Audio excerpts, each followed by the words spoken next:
Hello everyone, today's topic is transcription. So what is transcription? To understand it, we must know what is central dogma and what does it say. Central dogma say that DNA converts into DNA or make its own copy through the process of semi-conservative replication, while DNA changes into RNA through the process of transcription and RNA changes into protein through the process of translation. So here we are going to study about transcription in detail, both in prokaryotes and in eukaryotes.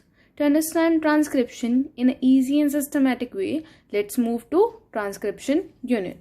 So what are transcription unit? Transcription unit are the things that play a major role in transcription. It consists of a promoter, a structural gene, and a terminator. To understand these more completely and easily, we must know their functions too. The promoter is a sequence or a part of DNA that help in the attachment of RNA polymerase enzyme.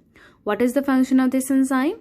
This enzyme help in the synthesis of RNA strand from these DNA strands. Next is the portion is structural gene. What is structural gene? Structural gene is the portion of DNA that help in the synthesis of new RNA or according to which complementarity the new RNA is formed.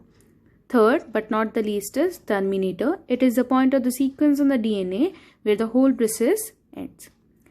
As we all know, DNA strands run anti-parallel to each other such that one runs in 3' to 5' direction while the other runs in 5' to 3' direction. The strand which run in 3' to 5' direction is also known as template strand, while the strand which run in 5' to 3' direction is known as coding strand.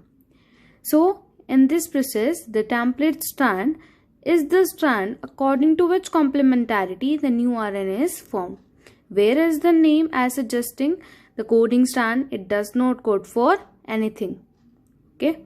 So, to understand transcription in two different kind of organism, we move to different kind of transcription. Here we have prokaryotes and eukaryotes.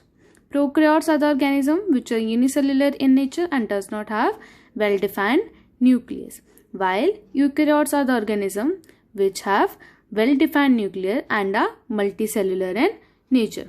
To understand transcription in these two organisms, we must know the kind of RNA formed.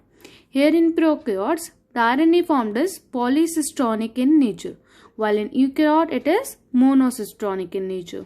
We know the meaning of these words poly and mono. Poly means many and whereas mono means one.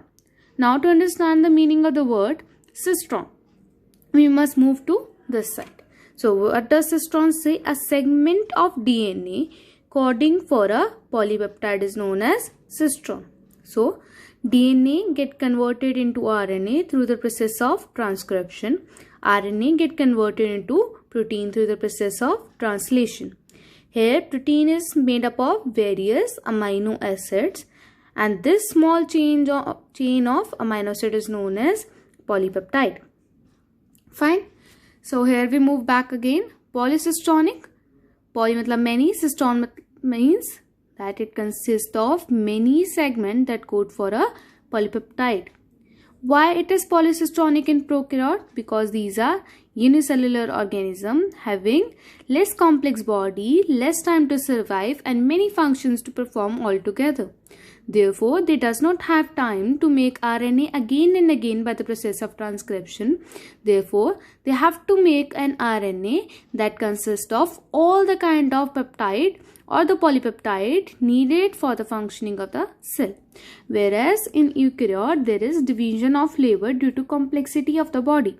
Therefore, it does not need one single strand to produce all different kind of protein, as their requirements are also different. Therefore, in prokaryotes, the RNA formed is mRNA, or we can say that it is messenger mRNA, consisting of many polypeptide sequence. Okay, and in eukaryotes, it is hnRNA, or we can say that heterogeneous nuclear RNA.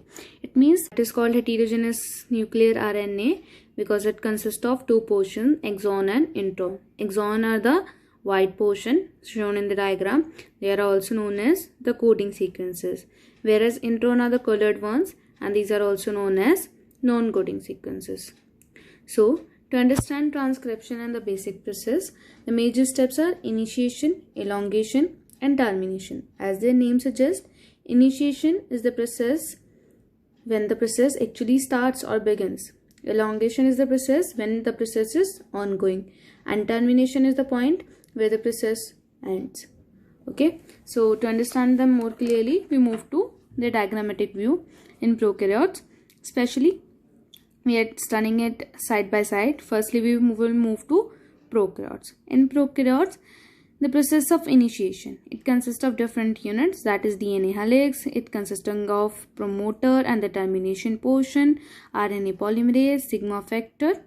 Okay, and what is the role of this sigma factor? It helps to guide this RNA polymerase enzyme to attach to the promoter region.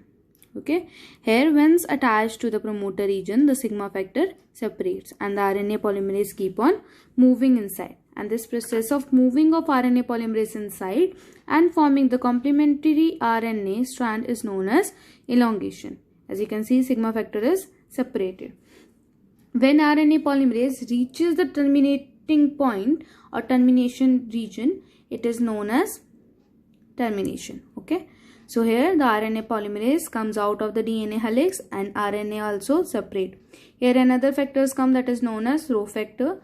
Why this factor attaches to RNA polymerase? Because if it will not attach to it, then the RNA polymerase will move again inside the DNA helix and will go in the opposite direction, forming the complementary strand of this RNA form. Therefore, these two new complementary strands formed could bind together and form double-stranded RNA that would made it difficult to get transformed into protein in the process of translation. So these are the steps followed in prokaryotes, while in eukaryote there are some changes. In eukaryote, the steps of initiation, elongation and termination are similar to that of prokaryote, whereas there are some post-transcriptional changes also, that are capping, tailing and splicing. Why does these changes take place? Because the RNA in eukaryote is not normal, such that it is not mRNA. Instead, it is hnRNA consisting of intron and exon, coding and non-coding portion. Therefore, the steps followed are capping. In this process, at the 5' end, which is also known as head of RNA, hnRNA, in this portion, we add methyl guanosine triphosphate. Whereas in the next step, at the 3' end, we add 200 to 300 adenylated residues. Why we do these two steps? To make the RNA stable, as we have to remove introns from it. So in the last step, that is splicing, it is the process of removal of intron. As you can see in this form, the introns are removed and the exons are joined together, therefore making RNA easy to get converted into protein. Thank you.